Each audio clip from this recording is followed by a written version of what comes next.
Hey everyone, welcome to You Make the Call. Thanks for joining us tonight. Dick Jarvis with my co-host Barry Sinewitz. Barry. Nice to see you, Dick. Good to see you. We got it's been kind of a slow period since our last program. Yeah, it's not even the summer yet. No, and I broke out a little bit early. I got my white pants on. I know I shouldn't put them on until after Labor Day, but you know, the rebel that I am, I decided to put them on tonight. So pushing the season a bit. But the last program we had was we had a lot of calls, as you know, and a lot of activity and a lot of discussion about the cell towers. And we had a guest, Brian Gallant, an organizer and an activist for residents of the city who are not in favor of the cell tower being located at Michael's Limousine on Lynn Street. Across from St. Anne's Church up a little bit.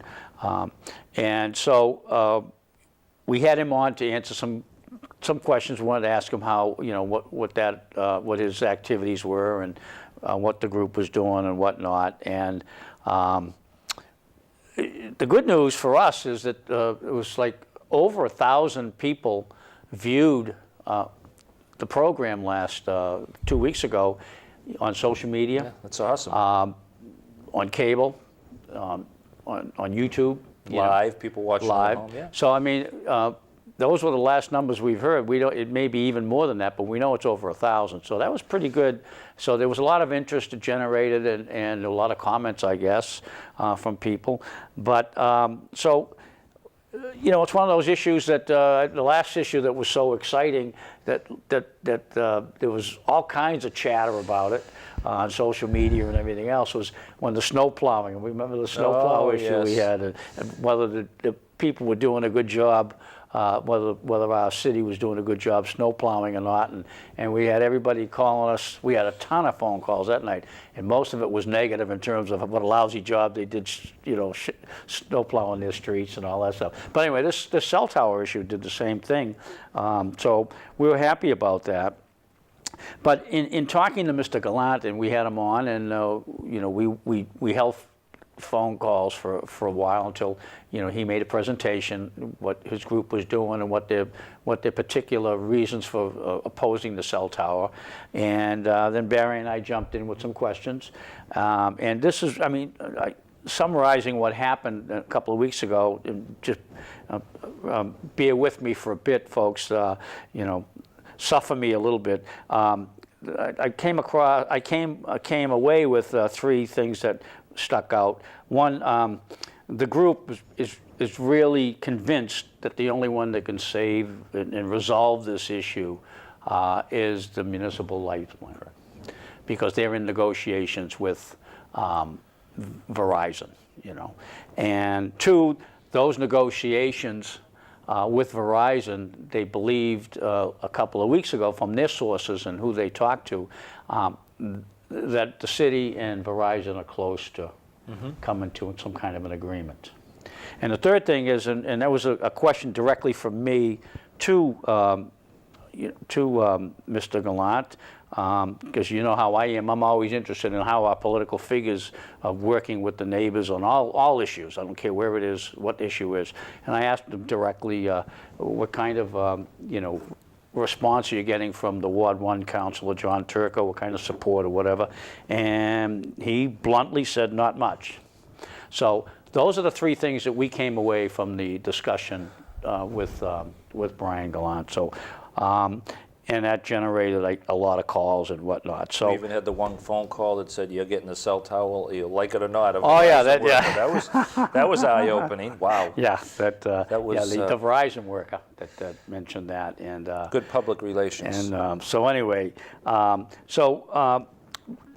tonight it seems as though that, you know, we wanted to bring it up again because we thought we'd get maybe some more information about what's going on with the cell tower, whether there was any kind of movement in the negotiations, is anything any closer to being resolved, and I don't think there is anything that you know, what I've heard, Dick, is right now they're still negotiating. I'm hearing they're very close. They're trying to negotiate the installation rates, you know, and Verizon wants to pay very little, but you know, it's not what the electric light does. So they're really helping out the city once again. We've been through this over and over. Right. But they do not want, they want to set it up so in case another carrier comes in the future, they don't want to relive this again.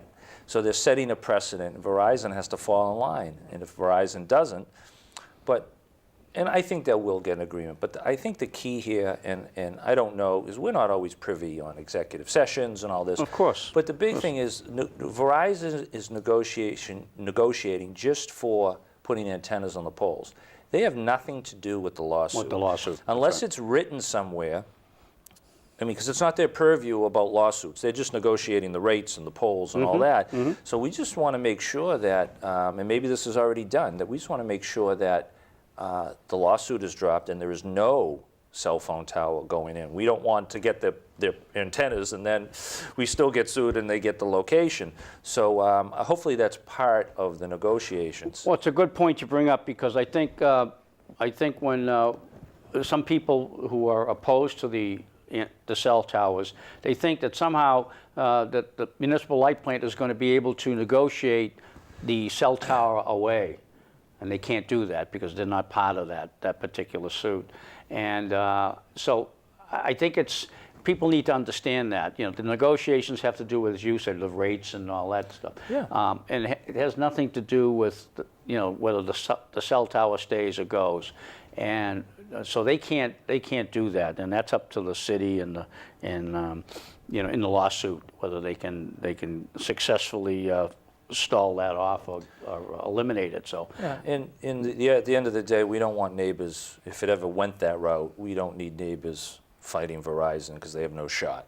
So hopefully that's in the agreement and it all goes away. The cell phone tower ceases to exist. Anybody else that comes on will follow in these rules and these guidelines, and so be it. We'll move forward. So hopefully, it's all about protecting the neighborhood. And Sure. that's really what it's all about at the end of the day. And on an issue like this is one of those key issues that is important to everybody because it affects neighbors' quality of life and Property impacts the values. neighborhood, property values, all those kinds of things, which are important to all of us who pay our taxes. And that's what the government's supposed to do for us. So that's why we keep hopping on this particular, because it's almost a poster child for some of the things that we think is really important between what government does for us and how they help us in why we elect them and what they're supposed to do for us. So and that's why we hop on, and we'll see what happens. Hopefully it will get resolved. I keep hearing, as we did a couple of weeks ago, that the negotiations are very close. We don't know what that means, but as soon as we get any kind of update on the cell tower information or status, we'll mention it on the show, make sure everybody knows It'd be about it. nice never having to talk about it again. Well, that's true. That's true. Okay, so any more on the cell tower you want to talk about? Okay. It's all kind So of let's- in limbo right now. Let's put the cell tower issue to bed, and thank you for all the calls last week, and and for all those people who took time to watch the show. I guess, like I said, it was very successful on all the media, so we appreciate that.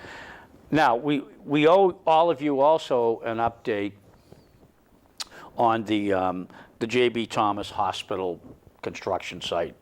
For lack of a better term, an update on that. And again, we've talked about it many times on this program, and the pros and cons and whatnot.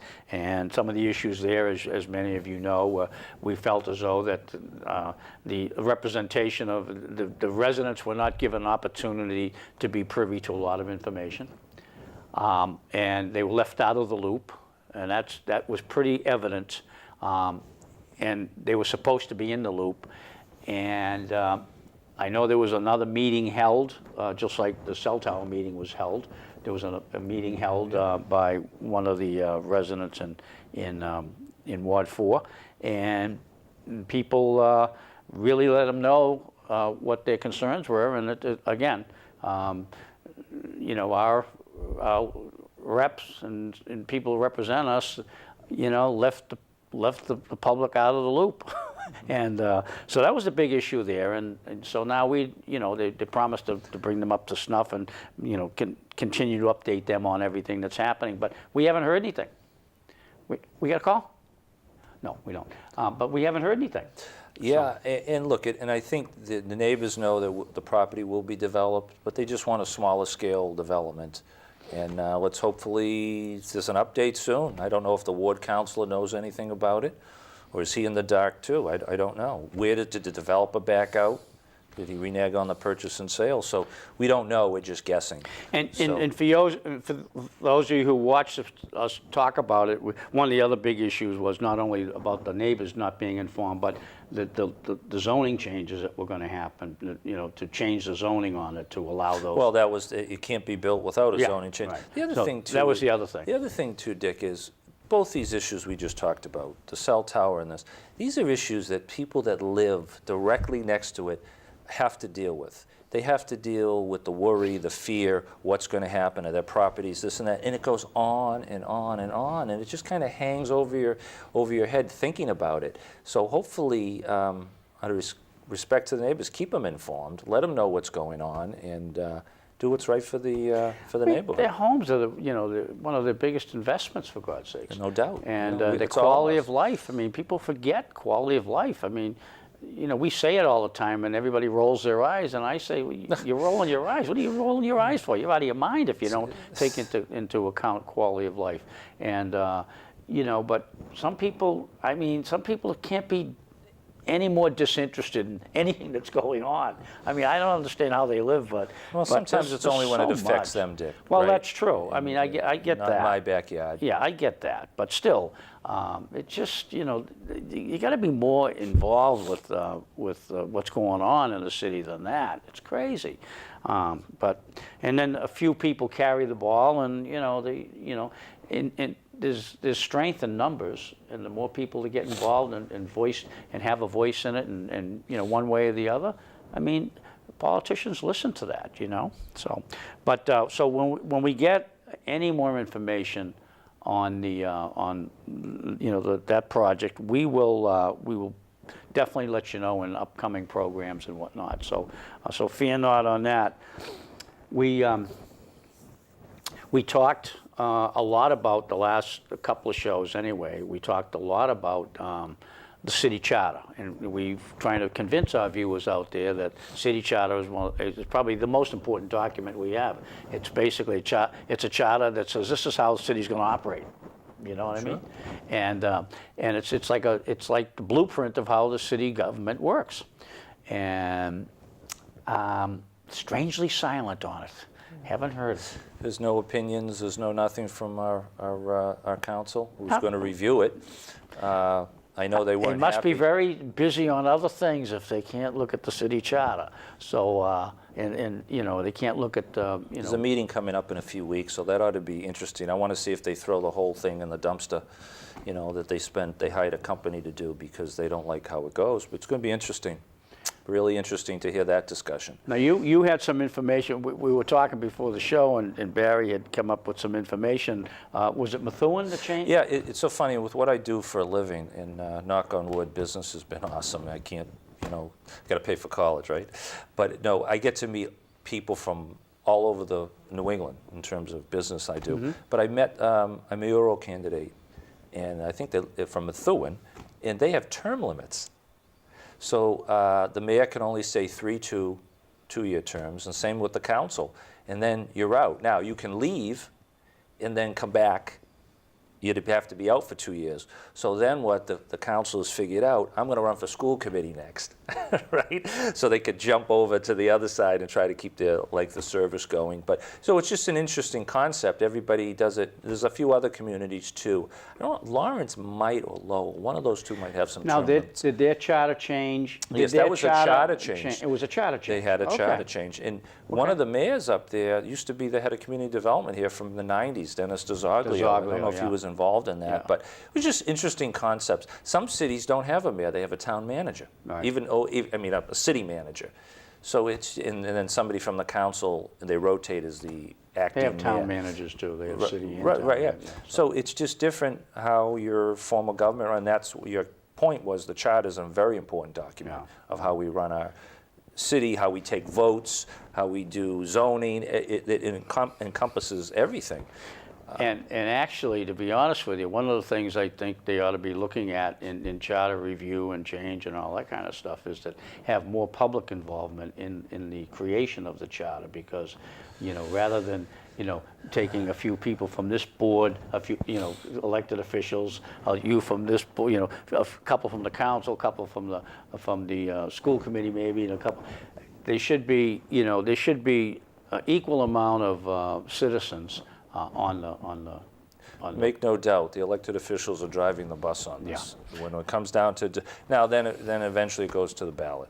So, then the people will have a shot at what they're proposing. But you know, you put 1 or 2 people from, you know, from everyday life, and there's like 8 or 10 or 12 people from. Sure. I mean, it's not worth it really. The people are shortchanged. The public. It has to be a greater participation by the public in that, because not everybody in the public is clueless about what's going on. I mean, there's a lot of very smart people out there that don't happen to be elected officials or appointed officials or whatever, that can really lend their expertise in management and whatnot, organization on a city charter. So, and we all know. We all know a lot of people in that position. They're very bright. And they got to have that interest in government. They got to have that interest in government and you know, their own city to, you know, and they want to see it run properly. So that's the key. But anyway, so there's no charter change either, even though we've talked about it. We want things to be happening. Nothing's happening there. Before we get to the next couple, I just want to, I forgot to mention to all of you folks on our last show, I touched my glasses 18 times on the last show. And Barry admitted he touched his tie at least 6 times. So somebody's watching. So I just want to, I told you I'd try to keep you updated, and I forgot. When I was driving home, I said, I forgot to do that. So anyway, so I'm trying to keep a tab on that every time we talk and every time we meet each other on the show. So anyway, I'm up around 8 right now on my glasses. So we'll see what happens for the rest of the show. But anyway, let's get on to something more important. Okay, sure. Birch Hill project. Yeah. What's the update on that? Well, so what happened is on Facebook we started getting people posting that they haven't heard what's happening there, and they were. Concerned that it's kind of just died on the vine. I don't know. The developer's claiming there was an issue with the gas, but I don't think the gas affects that area. They might be involved with some litigation and properties or whatever. And so people were concerned, so there was some posts made, and then the Ward 1 councilor actually made a post that I took a little umbrage with, where he said that, is this the one I kicked down the road? Oh, that's the project you kicked down the road. That was, so, okay. Kick the can down the road. You know, kick the can down the road implies I did nothing, and I just said, screw the neighborhood, good luck to you. And it's totally false, and it's totally untrue. I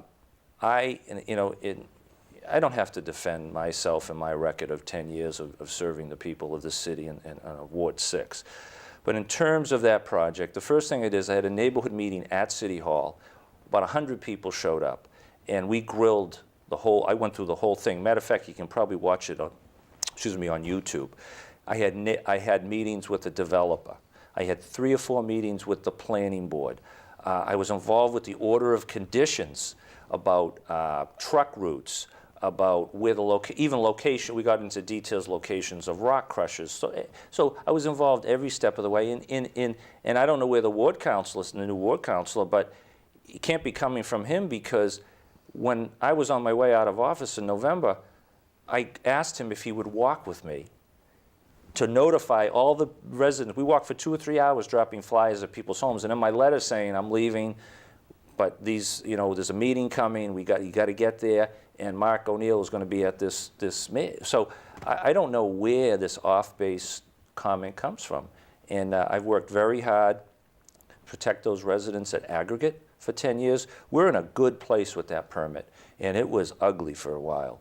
And we slugged it out, and there was a mutual respect. So if I make a comment or a post, it's because those people are my friends that of 10 years worth of friendship that we went through some tough times over there. So I think it's way out of line for and I don't. When I was on the council, I never went into Ward 1. I had an issue on at the time. Now I'm a private citizen now. Yeah. But when it was the cell tower, I've made comments because my name was on a lawsuit. So it's very disingenuous to say a comment like that, and I don't need to defend myself anymore. I could bring up dozens of things that I've worked on. Crystal Lake, we worked on that for 10 years. 10 years of not giving up on that project. I didn't kick that can down the road. Dave Gamache did. Dave, when it got rezoned into Ward, I'm joking, it kind of didn't go anywhere until it got rezoned into Ward 6, and then Dave got it off his plate. But no, I'm just joking. Dave was supportive every step of the way. I was listening to what you were saying and all that, and outlining what you did with respect to that project. The one, being involved with Joyce over the many years we were involved in city government and whatnot, I kind of got to know, how councilors interact with one another and how they're supposed to interact with one another and all that. So I can't remember when a councilor from one ward interposed themselves on a comment or any other way on somebody else's ward. It just usually doesn't happen that way. There's a code there that you don't do that. So Dick, there's lots of issues. I'm not sure what that's all about. If you want to criticize me as a councilor, there's probably lots of issues you can criticize. This is not one issue that you can go after me. I even met with Bostic to try to get an access road through the land. We had a big meeting out there trying to figure out so they wouldn't go through our neighborhoods. I met with the Peabody Police, Officer Richard. So I don't know where it's coming from, but it's disappointing. Like I said, it wasn't done in the old days, so I'm not sure how that's changed. But okay, all right. Good news. We have a couple of things that are coming in Peabody, which I think are exciting, and actually, we can talk about some good stuff that's going to happen, or hopefully will happen. They're talking about, we got a new brewery coming to supposedly opening up. Is it could next be week? open. I don't know. Maybe this week, next week. Yeah. But I hear it's real. I don't know if it's kind of related to Notch and Salem. Notch and Salem is wonderful. So hopefully they're going to get the same type of crowds and the same atmosphere. Where's it located? I don't even know where it's located. The one in Peabody is located right kind of across the street from the Knights of Columbus Hall. Oh, okay. And that's a big spot. It's about 4,000 square feet. So they're going to have that building that set back? No. No. It's right on the block, right across from the library. It's the last storefront on there. Oh, okay. And they've made a nice storefront, and they've done a ton of work in there. I was sticking my face in there trying to see through the glass, but they've done a great job, and that's going to be exciting for the downtown. It's going to be a nice addition. Okay.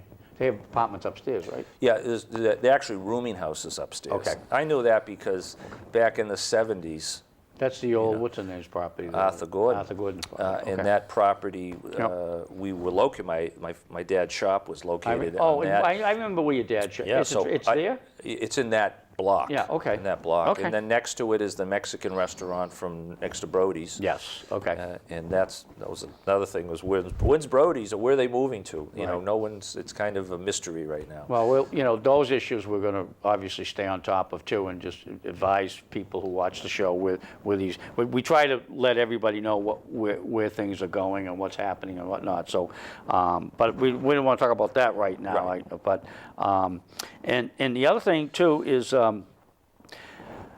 exciting thing with the mall. I mean, they're talking about now putting, instead of the hotel where on the corner of Foster Street, they're going to maybe put a hotel up in the mall, which is an ideal place for it. Yeah. I mean, it's a wonderful place for it. That is actually a great idea. That's an exciting thing. I mean, you come to the North Shore for a visit, for work, for play, and plenty of parking. You pull in, you go out, walk out into the mall, go over to the Bancroft, go over to Burton's, go over to multiple restaurants. You can have a few cocktails. You don't have to worry about drinking and driving. You walk right back to your hotel. I think that, if that comes to fruition, that would be a great addition up there. Plenty of parking. Plenty of parking. Plenty of parking. And I mean, it's an ideal location, actually, when you think about it. It's an ideal location. It's not jammed in downtown like, you know, all these other potential sites were. No, that's a tough one, you know, Yeah. downtown. That would, if that was ever a hotel. Oh, the other thing, too, is speaking of the hotel, they had the grand opening of the apartments where they had an open house for the counselors, went down. And I guess they were very nice, but they're not cheap. $1,500 for a studio. A studio, which is probably about 500 square feet. Is this part of the affordable housing? Well, that's a good topic for a discussion at some point. 1,500. Who can afford that? Well, You can't even share it and split it because you'd be, you know, you live in a closet. So if supposedly they're renting them, so good luck, you know. But were some of those affordable housing as well? there had to have been some, but the question is, what's affordable? Yeah. If maybe 1,500 is the affordable rate, I don't know. So it's a percentage off, you know, that 1,500. Yeah. That's for a single. That's for a studio. I have no clue what the one bedroom, and I think there might be a couple of two bedrooms in there, but mostly studios and one bedrooms because that's where you get the most income. Okay. Right. All right.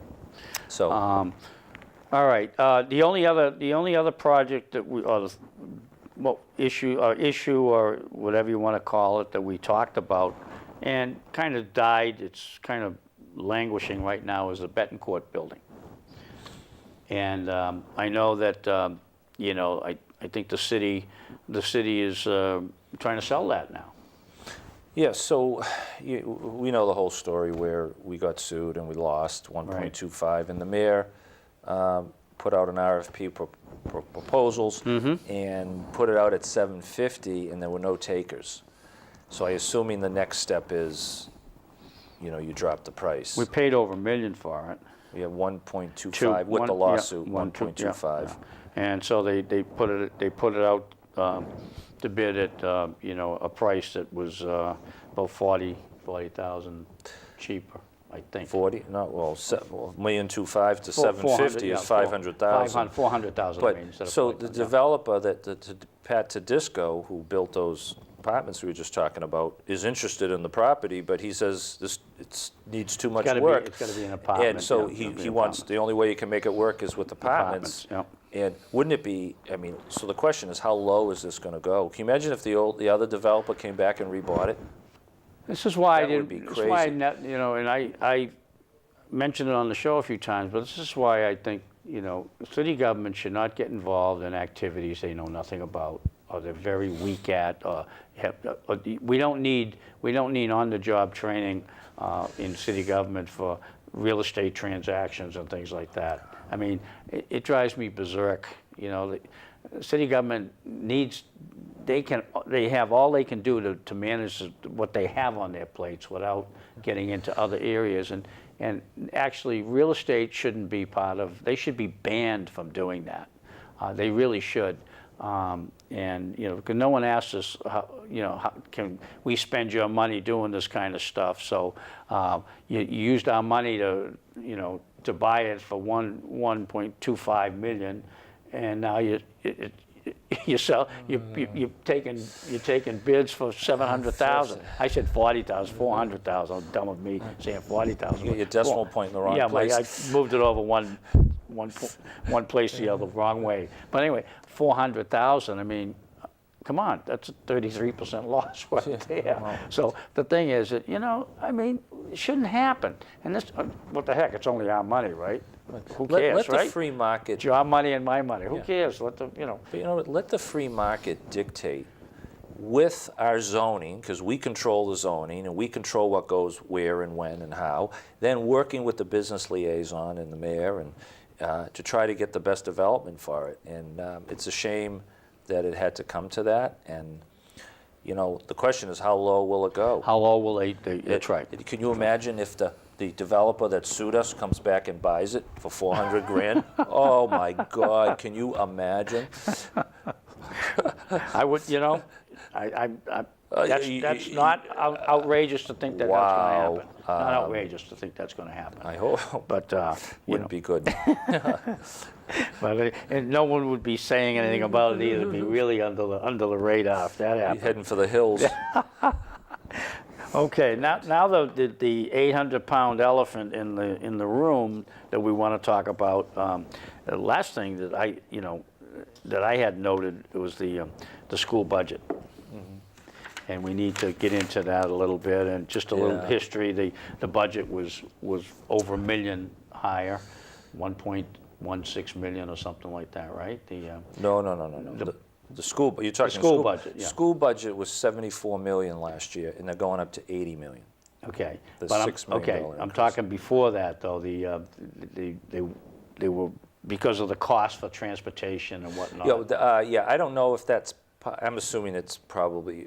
I don't know if they needed a They supplement. were looking for a supplementary budget right. to do it. No, They knew that was coming. Yeah, so the thing is that there wasn't mismanagement. We talked about that on the program. It wasn't mismanagement. It was underestimating the cost of the transportation of some students. On that piece of it, right. Yeah, on that piece of some of the students, the homeless kids and the foster kids and special needs kids, they're going out of district, the cost of all SPED that. programs, yeah. The SPED, yeah. So the thing is that, so we talked about that a little bit to calm people down, that it wasn't mismanaged. It just the costs were greater than they anticipated. Now we get to the going from 74 to 80 million. You know what I mean, on the budget. And I guess, look, a lot of this is raises, cost of living increases, health insurance that went up $1.6 million,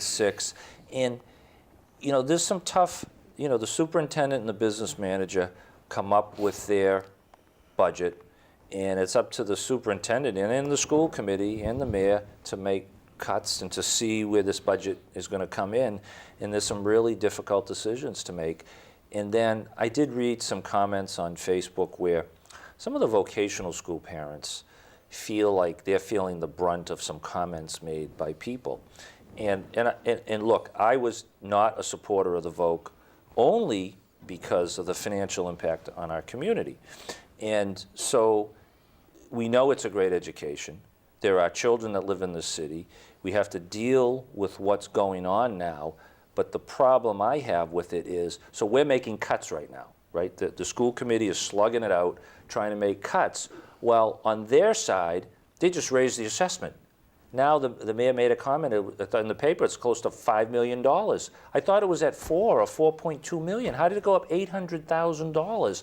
So that's a problem. And when I was on the council, I was the one who fought for 2 years to get them to come to our city council to present a budget. You want me to approve a $3 million budget with not one shred of documentation? It took me 2 years to get them there, and I grilled them for 45 minutes, asking them all sorts of questions. So the same thing, they haven't come and proposed their budget to us. No one's explained. Have you cut one administrator? Like we're going to have to cut administrators, cut deans, cut paras. So that's the problem with the VOC. It's not the education, it's not the kids, it's the how it's run and how the management is. And we're still paying for the unfunded pension mandate that Right, that was part of that whole deal. That the state rep conveniently forgot to tell everybody about until it was a done deal. Unfunded liability for the pension. Wouldn't that be great if that money? But there's a little more than just that. The thing is, the number of kids that was supposed to be serviced coming out of Peabody. I mean, that's a big thing. The Peabody's the biggest contributor to that school. And not only did we lose administrative, any kind of administration over that school, because it's in a host city, which is Danvers, and they're the ones that get the pass-through money. Money comes down from the state, passes right through Peabody's hands, right over to Danvers. So the thing is, we lose all administrative, ability to manage what programs are being run, Right. And so the quality, it's not only so it's not only just the it's jumping up and they're over budget by 4 million, then it's 4.5, and now it's So it'll be 6. But the kids are being left behind. That's the problem. Because if you can't get in and you want to do auto body, what do you do at Peabody High? So now they want to build a new high school. So now we're going to build another vocational school. Because first of all, they have to get approval from the state, because you can't have competing courses up there. And that wasn't the purpose of it. The purpose was at the time, was to get rid of the vocational school, to save the budget and all this stuff, and save money. Replace the voc with that. And it didn't work out that way. I read that, I don't know if it was the superintendent was proposing increases in bus fees and athletic fees. And I would say that those, and I'm not on the school committee, those are regressive. Because if you've ever driven down Lowell Street at 7 o'clock in the morning, 7:30 in the morning, it's a parking lot coming from West Peabody. That's because no one wants to pay $600 to drive their 2 kids to school. So they go, the heck with this, they get in their cars and they drive them. You drive up that rate to $650, you're going to have more people and you're going to cost yourself more money. And the same with athletic fees. You're trying to drive families away from athletics. That's what they've done. The Voc School folks, we're paying the biggest share of the Voc School, but I mean that's a lot of money for the city of Peabody to shell out. Okay, and on top of that, now they want to raise fees on sporting activities and. No, you're talking the Voc. No, talking about the high school. There's because of the and then they want to build a new high school. I mean, how much money is the taxpayer expected to pay in addition to the Voc School? Okay, now they're the new high school, and then activities fees going up, the sporting fees going up. I mean, how much money? So it's costing the taxpayer in the city, I don't know how much more than what we're paying for the fees. Yeah. I mean, it's crazy. I mean, how much money do they want? And so you're right about you're absolutely right about the traffic. The reason that it's a parking lot is exactly that. People can't afford, paying the kinds of fees to drive their kids, so they drive their kids to school. They can't send them on the bus. It's just too expensive.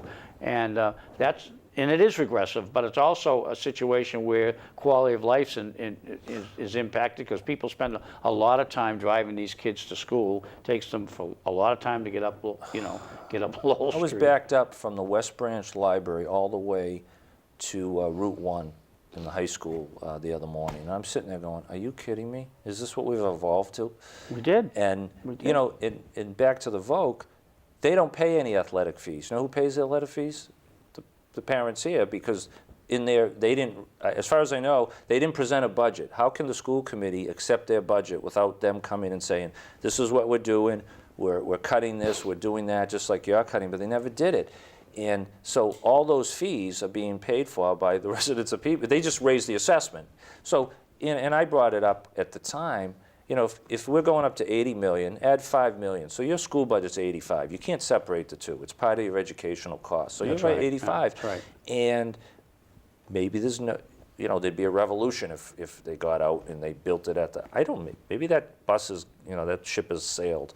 But I don't know what the answer is, but we've lost control of it. And if you don't have people being held accountable over there, then they're just going to keep raising it until it becomes an unbearable burden on the city. It's already unbearable. It's already unbearable. I hate to be the bearer of bad news, but we have a call? Okay. But it's already unbearable. So, okay, call, you're on. Is this Dick Jarvis? Yes, yes it is. How you doing? Oh. You've been listening all this time? I can never get through. It's like my favorite show in the entire world. I can never get through. So you've been listening all this time without calling. So you must have been thinking about what you were going to ask us. Thinking. Let's see. That's not a good word in my vocabulary. Thinking. Yeah. Well, as president of and chairman of the Common Sense Party, you've been doing a lot of thinking lately. I know that. So, what's on your mind tonight? So I just heard you talking about the budget. Yep. So you guys have been involved in the PVD politics. What happens to the money that's left over from, say, the snow plowing? There isn't any money aside. left over. What? There's no money left over from snow plowing. Why? There was no snow this year.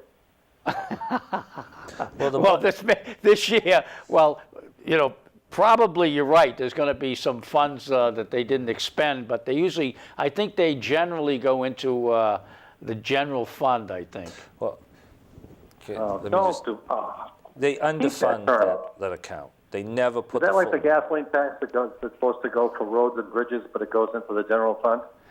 Well, Barry brings up, he knows better than I do on this, so tell our Yeah, caller what. Caller, what happens is that fund it's generally underfunded, the snow plowing budget. If we have a mild winter like we did, they haven't appropriated the funds. If they have to go, and they use it someplace else, if they have to come back because it's a horrible winter, then they're going to have to do a supplemental, and the money comes from somewhere, Right. whether it's a general fund, because all the building permit fees, all the building that's going on, that all goes in. Electrical permits, plumbing permits, fees. The permit money goes into It that. goes into a general fund, and it's general used fund, okay. as, the mayor sees fit. Slush Or he fund, yeah. uses it to, to fund Supplement- different things. supplement, yeah. If there's Okay. a $3 million in excess in there, he might take 3 towards, the budget. And So the way they approach it, Carl, it's a good. Actually, the point that you make is pretty interesting. Most people don't know how it works, and I didn't know some of it either, but it's interesting. So they purposely underfund it because they never know what the weather's going to be like. Yeah. And then they So then I heard you talking about the Bentoncourt building. building, yeah, yep. I have an idea. Okay, we're waiting bated breath. yeah, I can hardly wait on this one. The Republican, National Committee building, whatever. How about a nice Peabody leather history A Peabody what? building, like a leather history building, with a bunch of restaurants throughout the floors? Kind of like Boston, Faneuil Hall. Oh, you mean restaurants on the different floors? Sure. You mean like Faneuil Hall? Yeah, like I just said that, just like Faneuil Hall. Yeah. Okay. I don't know what they do with what the heck would they do for parking and whatnot? They'd have to build some kind of a parking garage, I guess, right, or something. I don't know. Hey, it's just a thought. I know, but it's a good thought. It's a good thought. I mean, the city now owns three buildings. That one, the one on Endicott Street, is dilapidated, and the one that used to be the city garage. Yep. Behind where the factories were. I used to work there, as a matter of fact. No, you're right. The only time I ever worked for the city, and I'm sure your listeners will be interested to know, I worked in the CEDAR program, and I'm figuring it was going to be the best job I ever had, leaning on a shovel doing nothing. And the blizzard of '78 hit. All right. Never worked so hard in my entire life. All right. All right. But no, it's a good point about the Betancourt. I mean, that's as good an idea as any. But it's just it does create a need for, if you got 4 or 5 restaurants in there or whatever, parking and whatnot, and that's the big deal downtown, isn't it? Parking. So I mean it's a real problem. So, but before you go, I just want to ask you, what do you think? I want to get your opinion. Cable company now is the Beverly Bank. What is it, on the corner of Foster and Washington Street? Didn't the city own that building? On the corner of what? Washington and what? Washington and Foster? And Foster. Oh, you mean the Waterworks building? No. Yeah. That's No, privately owned. yeah. The bank is going in there. Yeah, I don't think so. I don't think City didn't own that one? No. I don't think so, because there was a bid on it, and that I think another restaurant was going to go in there, but they pulled back their bid on it. No, the city doesn't own that. But I want to ask you, I want your opinion on something. What do you think of get a motel going up at the mall? No, I actually like the car wash from Bob Kraft. Hey, we'll see. All right. Okay. Have a good night. Thanks for calling. Thanks. All right, bye. Oh, man. Is it still there, or was still there? I have no idea if it's still there or not, but Oh, God. that was good. about the car wash, the detailing place. We have another call. So, we do? We have another call? I think Did he say yes? Yeah. Okay, caller, you're on. you're on, caller. Hello? Hello? Yes, hello, you're on. Hi, you guys have a bit of a delay. Sorry about that. That's all right. Back to the schools. I just wanted to say I'm really disappointed in the action that's been taken over the past 3 years to correct the fact that, we have a level 3 high school. I'm wondering what the new superintendent's going to do to, update the district improvement plan. It hasn't been updated in, so many years. It's expired. And I'm not sure why the school committee hasn't worked aggressively to correct that. How difficult can it be for someone who's a professional superintendent like Herb Levine to get a district improvement plan in place that can be aligned with school improvement plans and working towards better test scores after school programs for teachers to improve and get updated on the best practices. It's mind-blowing to me that the state prescribes in writing every single year the exact same advice to improve our schools, and it's almost like they ignore it. How is this possible? And when you have someone with a doctorate degree who is an interim, what did he do all day? Wow. Well, there's two Wow. parts of the budget, right? One, you want a fiscally sound budget, but you want an educationally sound budget. I can't speak to the level 3 issue, and I know that it's an issue and everybody's concerned about it. The superintendent is new. I think we have to give her some leeway and let her make her changes. I do think changes are needed up there, and if they don't make it, then we're going to get the same old again and again and again. So I just can't say. I'm not privy to what the plan is. And obviously, there's a budgetary side of the budget, but there's also an educational side to the budget. And hopefully, they're just not making cuts because they're under the gun, but they're making plans to improve to get the test scores up and get us out of level 3. Well, I mean, the caller has a point. The caller has a very good point, Barry. The answer you gave is more, and it's no criticism of you, but it doesn't answer her question. Yeah, I don't have the answer. Yeah, well, but the thing is, the school's level 3. It didn't happen like the day before yesterday. It's Right. been level 3 for a while. Absolutely. And the new superintendent's been in the system for how long? Okay, she may not have been superintendent. She's newer to superintendent, but she knows the system. She's been in it a long time. So, I don't want to hear, the pablum stuff anymore. The question the caller made and asked is correct. What is the school committee doing about all of this? Now, I know they got other things to worry about, the financial side of the budget, but the financial side of the budget is created from the educational needs. You have educational needs, and then you fund those needs. So, I mean, they're intertwined. There are two sides of the budget. However, they all intertwine, and it goes to make up the budget as a whole. And so this caller is absolutely correct. And, I mean, I don't know how long the citizens of Peabody should be putting up with a school system that's considered level 3 or rated level 3. They shouldn't tolerate it at all. And then, lo and behold, the budget is now, $6, $7, $8 million more than it was the year before. I mean, come on, that's ridiculous. There needs, I don't. So, caller, you're right. I mean, I'm not gonna pablum, sugarcoat it either. Yeah, I don't know why. I don't know why we. We don't haven't, know the answer, basically. for, That's for what we're 3 saying. years. Yeah. But I think that, I know there's a lot of parents very upset, and I can hear your anguish in your frustration, voice. of course, Frustration, yeah. anguish.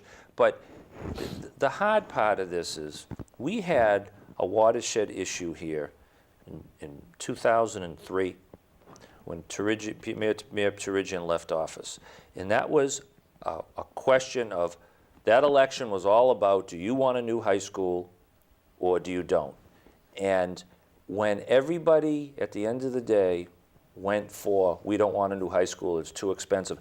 And then that administration began, and sometimes we don't see the impact of that administration for a decade on our community, and that mistake of not building that high school back then would have cost us $100 million with 65% reimbursement. We would have spent $35 million. We would have had a new high school, and that was the decision. And we have to pay for that for decades. Decades. Mm-hmm. That was a conscious decision not to build that high school. So the people, do you want to get harsh and say, where are the voters? They kept the same old, and I dealt with it for many years on the council, and I don't know what the answer is. So, Call, I hope thanks for the call. You bring up some good points, and we're certainly not going to dodge you on it. And we just don't have all the answers, But Dick, the community has, if we're looking to assign blame on the conditions of our school, the community has a role in this. Of course they do. And of course they do. You can't just say, oh, well, we want low taxes, but hey, this, let the schools just fall apart. Don't build a high school. Now we're paying for it tenfold. I know. Call, she's gone? Is she gone? Okay. Thanks for the call. Those are good points, and you're absolutely right. But, I sooner or later that, this thing has got to be addressed, the level 3, of the school. And, they want more money. They want to spend our money and everything. And there's not enough people complaining to the school committee that, what are you doing about the quality of our of the schools? And they're not complaining enough about it. This is what I said earlier in the show when I said some people just don't seem to give a damn, okay? But when it's your kids, you do give a damn, okay? So I think that those people who are sitting back and don't say anything about, the concerns they have about the quality of education of our students, I think they need to do it through their representatives, whether they're city councilors or whether they're the school committee people. But somehow that concern has to come up from the great silent majority out there, and because if you don't push the school committee to do some stuff and do things, and they're not going to do it. I mean, it's just human nature. They're not going to do it. They'll say, oh, no one's complaining about it. So we'll let it go. Just like you go to a city council meeting, if they don't see 100 people sitting, very well, if they don't see 100 people sitting in the hall behind them, looking at them and putting holes in their back by staring at them with their strong eyes and everything, then they're not going to do anything. But where that's changed, though? When you have that page moving Peabody forward, you had 1,400 people watch the school committee online. So just because, if the councilors think because there's no one in the room, no one's watching, they're sadly mistaken. People now have their iPads, their phones. They can watch that meeting anytime. They can see what our government is doing. And they have a right to know what our government is doing. But knowledge is power. Okay, there's no question. So they may be knowledgeable about what. Okay, we have a call. They may be knowledgeable about what's going on, but are they doing anything about it if they don't like what they see? That's the thing.